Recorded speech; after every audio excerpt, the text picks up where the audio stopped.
नमस्ते। बातचीत के हमारे इस खास कार्यक्रम में आप सबका स्वागत। जैसा आप देख रहे हैं, अखिल स्वामी सर हमारे साथ मौजूद हैं। बहुत स्वागत है सर। सर, कई सारे बहुत अहम मुद्दे हैं, चाहे वो H1B वीजा का मुद्दा हो, क्योंकि आपसे जब उसको समझेंगे तो वो एक अलग रूप में सामने आएगा। बहुत सारे लोग बहुत सारी चर्चाएं कर रहे हैं, जिनका उससे कोई लेना देना नहीं, जिसका ना तो इकोनॉमिक्स से कोई लेना देना हो, ना मैनेजमेंट से लेना देना हो, वो भी H1B वीजा के बारे में बात कर ले रहा है। तो हम जरा उस लिहाज से भी आपसे समझेंगे। साथ में जेनजी की बात खूब हो रही है। सुब्रत पाठक साहब की एक चर्चा चल रही है, धमकाने पे उतारू हो गए हैं। उधर मोदी जी के गुजरात दौरे की चर्चा हो रही है। शुरुआत हम गुजरात से ही करते हैं। गुजरात चूंकि एक ऐसा मॉडल स्टेट रहा जिसको बेच करके भारतीय जनता पार्टी, गुजरात को नहीं बेचा, गुजरात के सपनों को बेच करके, सपने दिखा करके भाजपा पूरे देश में सत्ता में आई थी, तमाम राज्यों में सत्ता में आई। तो इस लिहाज से जरा गुजरात अहम है। सर, मोदी जी का गुजरात दौरा एक बार फिर से, इस समय जब देश में भीषण त्रासदी है कई राज्यों में, वैसे समय में अचानक गुजरात का दौरा, रोड शो होना। गुजरात दौरा एक बात है, रोड शो करना, अभी तो गुजरात में कोई चुनाव नहीं है। जरूरत जब पैसे की, पैकेज की पंजाब को है, हिमाचल को है, उत्तराखंड को है, ऐसे में पैकेज जो है वो गुजरात को मिल रहा है। बिहार में चुनाव है, गुजरात से क्या लगाव है सर? जय संविधान। देखिए राम प्रकाश जी, गुजरात से क्या लगाव है? अरे गुजरात उनका गृह राज्य है और अगर देश के प्रधानमंत्री पद से वो हटे तो गुजरात के मुख्यमंत्री पद को तो अपना मजबूत कर ही लें। देखिए ये होता है कि घर में जब कोई समस्या आती है, आपदा आती है, तो घर में पुताई नहीं कराई जाती, व्हाइट वॉशिंग नहीं कराई जाती। इस समय आप देखिए ये चारों स्टेट में, उत्तराखंड के अंदर, हिमाचल के अंदर, पंजाब के अंदर, जम्मू एंड कश्मीर के अंदर किस प्रकार की त्रासदी आ रही है। वहां कितने रुपए आप दे रहे हैं? 1600-1700 करोड़ रुपए।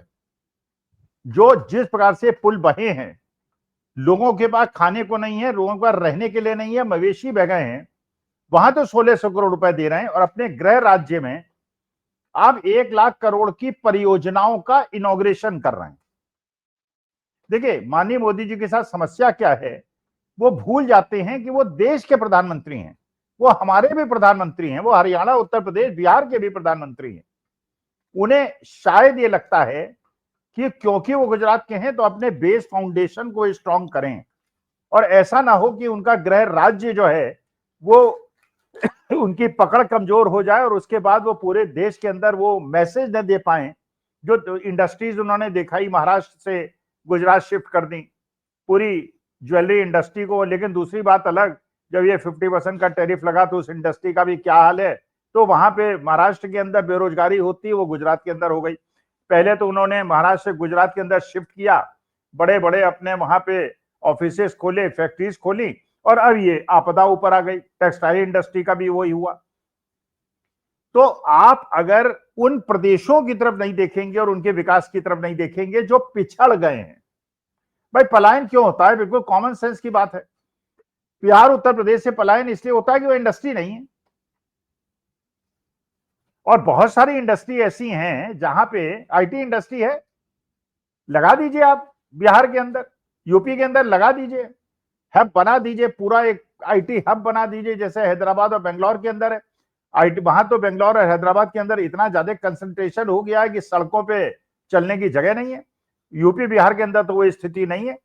तो एक तो समरसता आएगी, पलायन रुकेगा, लोग अपने घर में जो 20,000 रुपए कमाएंगे वो दूसरे प्रदेश के 50,000 रुपए के बराबर होगा, देश की पूरी एक साथ विकास होगा। लेकिन अब आप देखिए पंजाब के अंदर बताया जा रहा है कि जहां पे दूर सदूर पे कोई नहीं पहुंच पा रहा है, वहां पे गुरुद्वारे लंगर खिला रहे हैं और विदेश के जो सिख भाई या हिंदू भाई हैं जो ये दान करते हैं, उन्होंने अपने दान की संख्या बढ़ा दी है।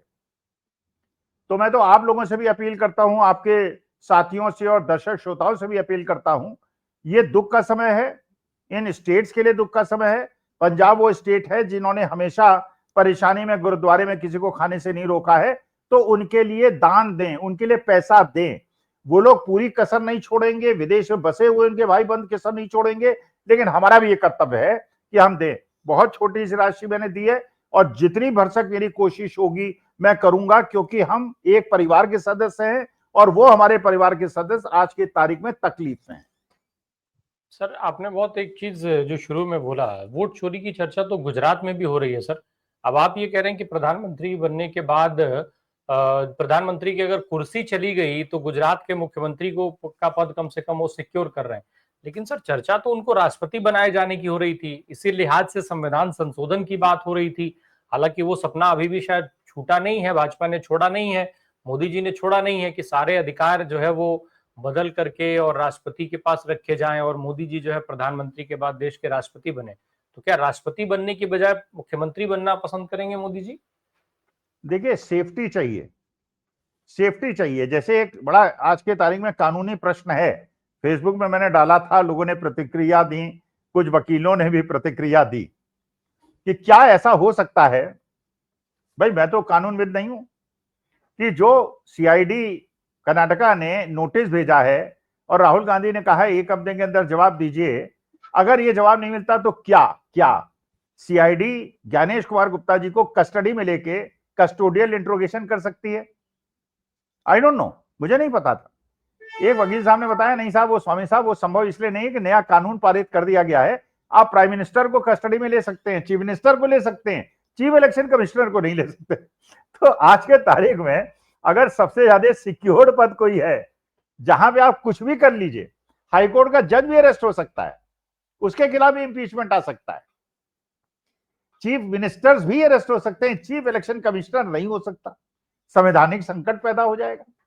भाई सीआईडी कहेगी ये जवाब नहीं दे रहे हैं, ये आईपी एड्रेस नहीं दे रहे हैं, ये ओटीपी ट्रेल नहीं दे रहे हैं, हम इनको कस्टडी में लेंगे, और पता चला सेंट्रल और स्टेट फोर्सेज आमने सामने खड़ी हो जाएंगी।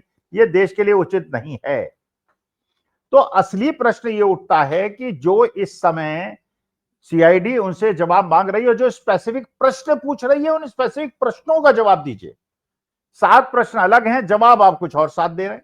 अब ये कह रहे हैं हमने सारे जवाब दे दिए। या मैं एक सुझाव देता हूं आपके माध्यम से, ज्ञानेश कुमार गुप्ता जी और राहुल गांधी और सीआईडी और जो भी एजेंसीज गवर्नमेंट ऑफ इंडिया की हों, एक ज्वाइंट प्रेस कॉन्फ्रेंस कर दें, और सीआईडी वाले अगर ज्ञानेश कुमार गुप्ता जी आने के लिए तैयार होते हैं, भाई ये हमारे प्रश्न थे, आप इनके जवाब दे दीजिए।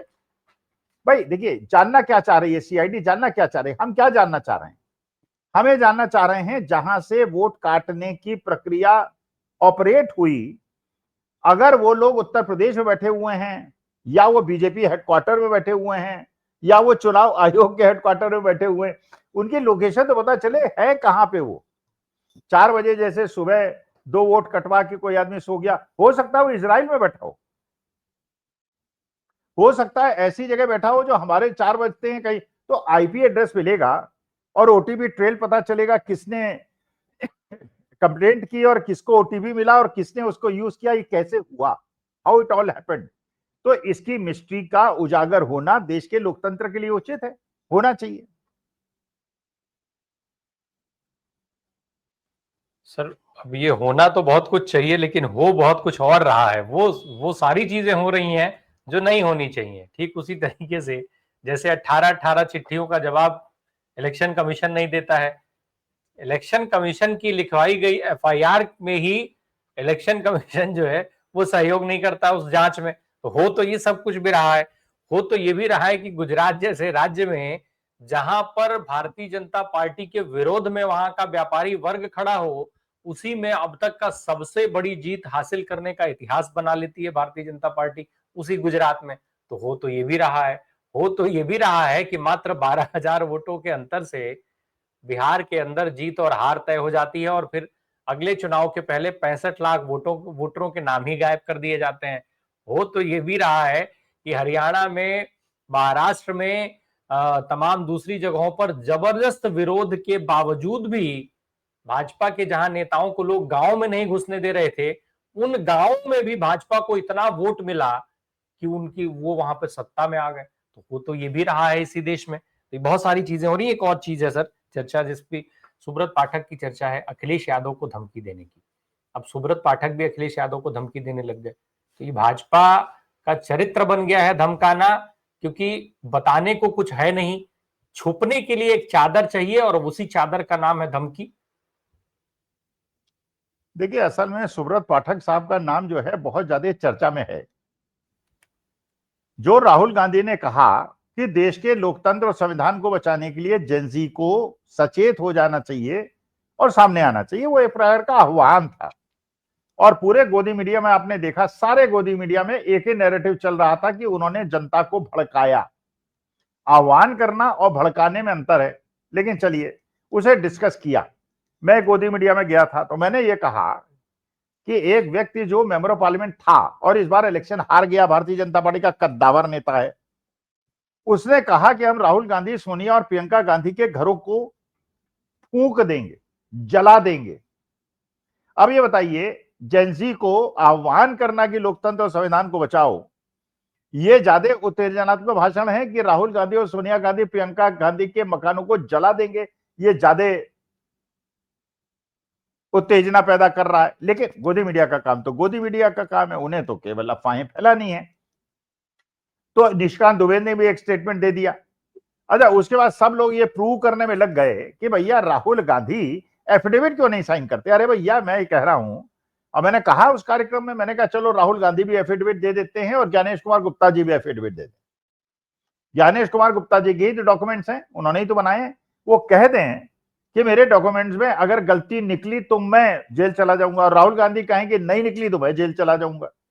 भाई, महोबा के अंदर अगर एक मकान के अंदर 4000 से ज्यादा वोटर मिल रहे हैं, अब बाद में चुनाव आयोग कह रहा है कि हाँ जांच बिठा रहे हैं, ये कैसे? ये बीएलओ तो नहीं कर सकता ना भाई। कौन बीएलओ? आप बताइए, आप सरकारी एम्प्लॉय होते, बीएलओ होते, तो आप इतनी बड़ी मूर्खता करेंगे? लिस्ट आपके सामने है कि एक गांव के अंदर 4000 वोटर्स बहुत कम होते हैं, या तो 4000 वोटर एक मकान के अंदर है। ये बीएलओ तो मरे को जिंदा नहीं कर सकता, जिंदे, क्योंकि तो लोकल आदमी होता है, वो तो कम से कम 10% मकानों में जाता है, सबके बारे में खबर मिल जाती है। इसका माने सेंट्रल ऑफिस से हो रहा है। बीएलओ क्या भेज रहा है, क्या फॉर्म अपलोड कर रहा है, इसका कोई रिलेवेंस नहीं है। सेंट्रल ऑफिस जो चाहता है कर लेता। आईपी एड्रेस क्यों नहीं दे रहे हैं? हो सकता है वो बीजेपी हेडक्वार्टर का ही आईपी एड्रेस। अब ये परिस्थिति तो फिर बीजेपी आईटी सेल वालों के लिए एक आपने बड़ी गंभीर बात कह दी। बीजेपी आईटी सेल जो लगातार नफरत और ये सारी चीजें फैलाता रहता है, अब वो सीधे तौर पे बैठ के वोट चोरी भी कर रहा था। 4 बजे उठता था, 2 वोट डिलीट करके फिर सो जाते थे भाजपा आईटी सेल वाले। अब ये तो खैर बहुत गंभीर आरोप हो जा रहा है। जेनजी की बात पे थोड़ा सा और आगे बढ़ा लें सर हम। राहुल गांधी ने जो बात कही युवाओं को लेकर के, इस देश का इतिहास अभी तक जो आंदोलनों का रहा है, उन सारे आंदोलनों का नेतृत्व किसी ने भी किया हो, लेकिन कंधे से कंधा मिलाकर अगर कोई लड़ा है तो वो युवा लड़ा है। मैं यहाँ जेनजी शब्द का इस्तेमाल नहीं कर रहा हूं, मैं युवा का इस्तेमाल कर रहा हूं, क्योंकि प्रधानमंत्री नरेंद्र मोदी अपनी हर रैली, हर जनसभा में सारा भाषण युवाओं पर केंद्रित कर देते हैं ला करके। तो राहुल गांधी जो बात कह रहे हैं और प्रधानमंत्री जो बात कहते हैं, उसमें अंतर कितना हुआ सर? देखिए, बातें करना एक चीज होता है, असली चीज युवाओं की अपेक्षा क्या होती है। आप युवा हैं, मैं भी युवा था, लेकिन हमारे जमाने में खुशकिस्मती थी हमारी, ना तो हमने पेपर लीक के बारे में कभी सुना। ना जिसे पूछिएगा कभी क्या उन्होंने पेपर लीक के बारे में सुना, एग्जामिनेशन में बेईमानी के बारे में सुना, नौकरी मिलने में बेईमानी के बारे में सुना? We never heard of. MBA किया, गए श्रीराम केमिकल के इंटरव्यू में गए, बढ़िया 3-4 राउंड का इंटरव्यू हुआ, बड़ा ब्रिस्क इंटरव्यू हुआ, और बिल्कुल लगा कि यार बिल्कुल सही इन्होंने निर्णय लिया, गलत नहीं लिया। आज के तारीख में कैसे इंटरव्यू होते हैं, कैसे आरएसएस के लोगों को बिठाया जाता है, कैसे सोशलिस्ट और कम्युनिस्ट बैकग्राउंड के लोगों को वर्जित न केवल कर दिया जाता है, उनके बच्चों को भी कर दिया जाता है। तो सवाल ये उठता है कि जो पूरा का पूरा आवरण एक ऐसा बना दिया गया है, जिसके अंदर जो हमारी यंग जनरेशन है उसकी एस्पिरेशन पूरी नहीं हो रही। अच्छा, हमारे जमाने में पढ़ने की बहुत ज्यादा एस्पिरेशन नहीं होती थी। मैंने इंजीनियरिंग की तो पूरे हिंदुस्तान में 100 इंजीनियरिंग कॉलेज नहीं थे। एमबीए किया, पूरे हिंदुस्तान में 100 से ज्यादा एमबीए कॉलेजेस नहीं थे। आज हर शहर के अंदर 100 इंजीनियरिंग कॉलेज और एमबीए कॉलेजेस हैं। बच्चे पढ़ रहे हैं, एस्पिरेशन बढ़ रही है, माँ बाप भी सोच रहे हैं पढ़ा लिखा देंगे तो बच्चे कहीं काम धंधे से लग जाएंगे। अब वो आईटी के और आईएम के एमबीए इंजीनियरिंग करने के बाद भी अगर उनको नौकरी नहीं मिल रही तो वो कितने फ्रस्ट्रेटेड होंगे। तो आप उन्हें भाषण मत दीजिए, आप उन्हें नौकरी दीजिए, आप उनके उद्योग। अब बताइए, जो ये डोनाल्ड ट्रंप ने नया निर्णय लिया है वीजा के बारे में, तो हमारी यंग जनरेशन पंजाब की, हरियाणा की, दिल्ली की, गुजरात की, ये लोग जो विदेश जाते हैं पढ़ने के लिए, या साउथ के लोग जो आईटी इंडस्ट्री में डोमिनेट करते हैं, इतनी फीस बढ़ने के बाद कैसे वो एम्प्लॉयमेंट पाएंगे और उनकी स्थिति क्या पैदा होगी। तो वास्तविकता यह है कि आपको यह समझना है ना आवश्यकता क्या है। हम बुड्ढों को क्या आवश्यकता होती है, हमको मेडिकल केयर की आवश्यकता होती है, हमको दो प्यार के शब्दों की आवश्यकता होती है। मेरी जनरेशन की, मेरी एज की कैरेक्टरिस्टिक है। एक यंग को क्या आवश्यकता होती है, उसे अपने हेल्थ वेल्थ की चिंता नहीं होती। मैं भी जब 20-22 साल का था, I never cared for my health. अरे जो होगा देखा जाएगा यार, इतने ज्यादा केयर फ्रीनेस थी हम लोगों की। उस समय में क्या था, भैया नौकरी मिल जाए, अपने पैरों में खड़े हो जाए, माँ बाप से पैसा ना मांगना पड़े। अच्छा, अब बच्चों में देखिए एक और भावना होती है, आपके अंदर भी होती है, मैंने देखा आपके अंदर है। आप सोचते हैं यार अब कमाना शुरू कर दिया तो माँ बाप को आराम देना है। जिन माँ बाप ने हमको पढ़ा लिखा के बड़ा किया है, इस योग्य बनाया, अब उनकी सेवा हमको करनी है। अगर बच्चे को नौकरी नहीं मिलेगी पढ़ने के बाद, तो अच्छा माँ बाप बेचारे क्या करें, उन्होंने खेत बेच दिया, उन्होंने उधार ले लिया, बच्चे को पढ़ा दिया, बच्चे को नौकरी नहीं मिल रही, तो ताड़ना तो होगी, पूरे समाज की ताड़ना होगी, पड़ोसियों की ताड़ना होगी।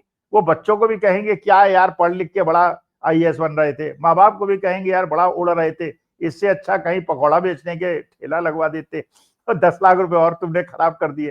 तो ये जो ताड़ना है, ये जो अवसाद है, इसे सॉल्व कीजिए ना। भाषण से अगर ये सारी प्रॉब्लम सॉल्व होती तो हो गई होती भी, तो हिटलर ने भी कर दिया था।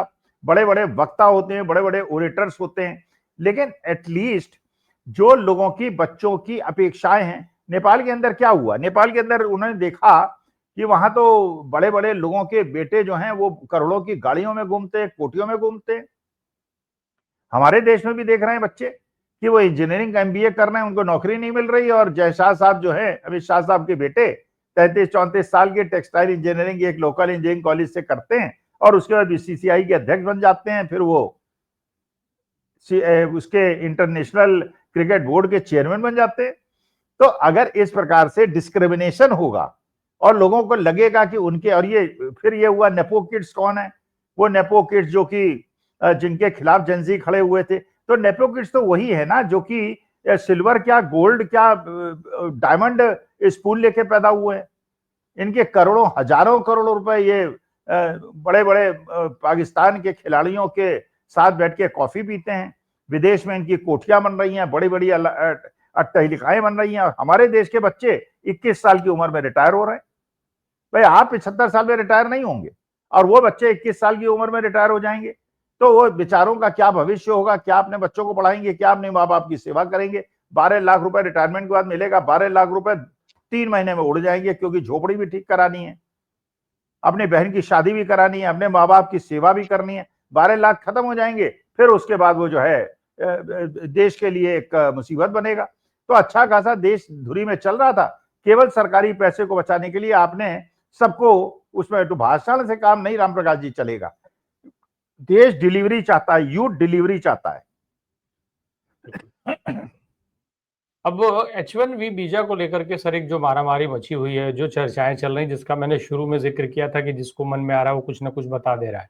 कहा तो ये भी जा रहा है कि आपदा में बहुत बड़ा अवसर है भारत के लिहाज से, क्योंकि अब जो माइंड भारत से बाहर चले जाते थे वो भारत में रुकेंगे, अब ये बताना शुरू हो चुका है। अब वो भाजपा IT सेल कर रहा है कि जो मीडिया जिसको तमाम आरोप लगते हैं वो भी उसमें लगा हुआ है, वो भी उस आपदा में अवसर को बता रहा है। अब ये कौन कर रहा है, कौन करवा रहा है, हम उसमें नहीं जाते, लेकिन जरा टेक्निकली समझ लें कि ये पूरा खेल क्या हुआ है, किस पर सीधा असर पड़ेगा, क्या इससे भारत की अर्थव्यवस्था भी प्रभावित होगी, क्या परिस्थिति बनेगी। देखिए राम प्रकाश जी, मैं आपके कार्यक्रम में कई बार कह चुका हूं, डोनाल्ड ट्रंप जो है वो एक प्रकार से भारत पे बार बार अलग अलग तरह के प्रभाव करके वो ट्रेड डील करना चाहता है। टैरिफ भी उसने इसलिए लगाया है क्योंकि देखिए, America can not ignore India, China also can not ignore India. China का जितना एक्सपोर्ट इंडिया के अंदर है, अगर इंडिया के अंदर अगर मान लीजिए प्रोडक्शन होता और जीडीपी होती और हमारे यहाँ वो होता, तो हम चीन से आयात ना करते, तो चीन की इकोनॉमी पर असर पड़ता। लेकिन हमने प्रोडक्शन तो बढ़ाया नहीं। अब आप खुद सोचिए, कॉमन सेंस से सोचिए, हमारी जनसंख्या 140 करोड़, जापान, फ्रांस, जर्मनी, इनकी जनसंख्या 20 करोड़, उनकी जीडीपी हमारी जीडीपी बराबर। तो अगर 20 करोड़ जनसंख्या के लिए जीडीपी उतनी ही है, तो उनके यहां तो कंजम्पशन कम है, तो वो एक्सपोर्ट ही तो करेंगे और क्या करेंगे। अच्छा, हमारे यहाँ अगर 140 करोड़ में उतना ही आप प्रोडक्शन कर रहे हैं और कंजम्पशन ज्यादा, तो एक्सपोर्ट कैसे करेंगे? तो आप इंपोर्ट करेंगे, क्योंकि जिसके यहाँ सरप्लस है वो सस्ता बेचेगा। भाई अब जैसे कपास के अंदर अमेरिका ने किया, कल वो मक्के के लिए कह रहा है कि मक्के के लिए भी दरवाजे खोलो। भाई उनके यहाँ तो मक्का एक एक किसान के पास 1,000 एकड़ जमीन है, हमारे यहाँ 2-2 बीघा जमीन है। तो 1,000 एकड़ में तो वो सारा मक्का जो है, पता चला 5,000 टन मक्का उसने एक दिन निकाल लिया और एक हवाई जहाज में भर के हिंदुस्तान भेज दिया। उसने कहा यार ये सड़ेगा यहाँ पे, इसको 50% दाम में बेच दो, हमारे किसान बर्बाद हो जाएंगे, जैसे कॉटन के किसान हो गए।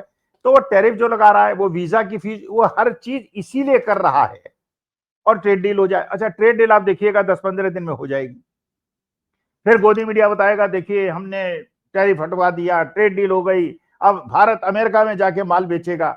अरे यार गुरु, तुम जितना माल बेचोगे उससे ज्यादा अभी तक क्यों तुम्हारे यहाँ इनकम हो रही थी, जो तुमने इंपोर्ट ड्यूटी लगाई हुई थी और सरप्लस था तुम्हारा, अब वहां से जितना फल है, जितना ड्राई फ्रूट्स है, वो सारी चीजें हिंदुस्तान में डंप कर दी जाएंगी और हमारे किसान उत्पादक पूरी तरह से बर्बाद हो जाएंगे।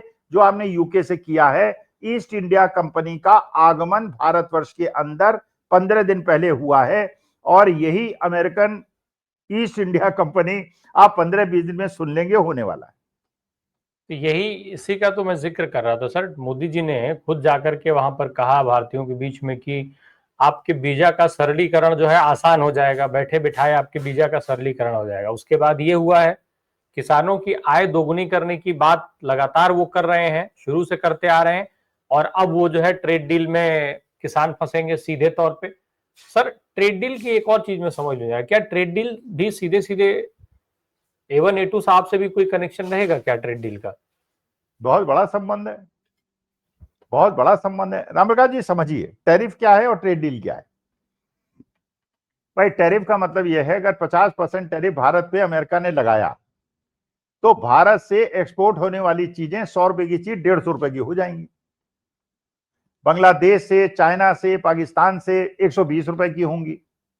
तो अगर 120 रुपए की चीज अमेरिका में भेज सकता है चीन, बांग्लादेश और पाकिस्तान, तो उनका सस्ता हो जाएगा, हमारा महंगा हो जाएगा, तो हम नहीं भेज पाएंगे, हमारी इकोनॉमी पर असर पड़ेगा। राइट, यही टैरिफ का मतलब है। लेकिन वो चाहता है, वो जानता है कि अगर ये इंडिया जैसे कंट्री में अगर आपने अपने टर्म्स अच्छे नहीं रखे, तो भारत को तो नुकसान होगा ही होगा, अमेरिका को भी नुकसान होगा, क्योंकि वहां चीजें महंगी हो जाएंगी। वो क्या चाहता है? वो चाहता है कि उसके यहां सरप्लस प्रोडक्शन है, यूरोप के अंदर सरप्लस प्रोडक्शन है, उस सरप्लस प्रोडक्शन को कंज्यूम करने के लिए उसको चाहिए एक लार्ज कंजम्पशन इकोनॉमी, और वो लार्ज कंजम्पशन इकोनॉमी भारतवर्ष के अंदर है। मैं आपको पहले भी कह चुका हूं कि पूरे विश्व के अंदर चीन को छोड़ के कोई ऐसा देश नहीं है जिसकी पॉपुलेशन हमारे देश की मिडिल क्लास पॉपुलेशन से ज्यादा हो। भाई जहां टोटल पॉपुलेशन 20-25 करोड़ की है, तो मिडिल क्लास वहां पे होगा 12-14 करोड़, बहुत समृद्ध होंगे तो भी। हमारे यहाँ तो 30-35 करोड़ लोग मिडिल क्लास में हैं, वो डबल साइज है, वो कंजम्पशन है। तो अल्टीमेटली ट्रेड डील होगी, और ट्रेड डील से हमारे किसान बर्बाद होंगे। टैरिफ तो केवल उसने दबाने के लिए लगाया है, उसने बेड़ियां डाल के हमारे लोगों को भेजा है कि जो हम कह रहे हैं उसको कर लो। अमेरिका की दुश्मनी भारतवर्ष से नहीं है, because nobody can ignore India. उनकी बात यह है, मोदी जी के राष्ट्रीय सेठ अमेरिका के कोर्ट में फंसे हुए हैं, और इस समय मोदी जी को दबा के वो अपने किसानों की और मेक अमेरिका ग्रेट अगेन के नारे को सफल बना सकता है। इस समय देश के लिए सबसे अच्छा सॉल्यूशन ये है, और मोदी जी के लिए भी ये अच्छा है, राष्ट्र हित में पद छोड़ दें, जिससे जो डोनाल्ड ट्रंप और मोदी जी की टसन चल रही है वो खत्म हो जाए, और फिर उसके बाद एक ऐसी डील हो जिसमें म्यूचुअल बेनिफिट पे हम लोग बात करें। बिल्कुल। अब बात यह है कि मोदी जी कितना समझेंगे, कितना मानेंगे, ये बड़ा जरूरी है, क्योंकि मोदी जी जो कुछ भी करते हैं वो सिर्फ भक्तों को लुभाने के लिए करते हैं, और रही सही चीजें जो है वो A1A2 साहब के लिए कर देते हैं। तो अब उन सारी चीजों में ये कितना फिट बैठता है, ये देखने वाली बात होगी। इन सारी प्रक्रियाओं में देश के लोग कहाँ फिट बैठते हैं, ये देखने वाली बात होगी, क्योंकि भाषण की गुत्थी में जहां पर जो फिट होगा उसी हिसाब से ये सब कुछ चलेगा, ये तय है। मोदी जी इससे नहीं चूकते हैं। बहुत बहुत धन्यवाद सर जी। नहीं नहीं, जी एक राम प्रकाश जी, एक प्रश्न आपने पूछा था, मैं उसका जवाब नहीं दे पाया। कि जो अमेरिका से भारत के अंदर एक्सपोर्ट किया जाएगा, इसमें A1 A2 कैसे अपीयर करते हैं? अरे A1 A2 ही अपीयर करते हैं। जैसे चाइना से जो माल इंपोर्ट होता है, छोटे मोटे पूंजीपति आज हिंदुस्तान के जितने देखिए सब ट्रेडर बन गए हैं। चाइना से लाते हैं 50% दाम पे, उस पर अपनी मोहर लगाते हैं, 20% ऐड करते हैं और बेच देते हैं सस्ता। अब ये सारी चीजें जो इंपोर्ट होंगी विदेश से, कौन इंपोर्ट करेगा? A1 A2। तो ये इंपोर्टर्स बन जाएंगे, उसमें पैसा कमाएंगे। तो फायदा तो A1 A2 को होगा, नुकसान देश को होगा, देश के किसानों को होगा, लेकिन A1 A2 को कोई नुकसान नहीं हुआ, इनकी आमदनी और बढ़ जाएगी। इनके इंपोर्ट भी यही करेंगे, वेयर हाउस इनका बना हुआ ऑलरेडी तैयार है, जो कृषि कानून लाने से पहले बनवा लिया गया था। तो माल रखने की जगह इनके पास ऑलरेडी है, डंप करेंगे ये। डंपिंग यार्ड का किराया भी इनको अलग से हो सकता है मिल जाए, तो इनके लिए सारे द्वार खोले जाएंगे। बहुत बहुत धन्यवाद सर हमसे बात करने के लिए। Thank you so much.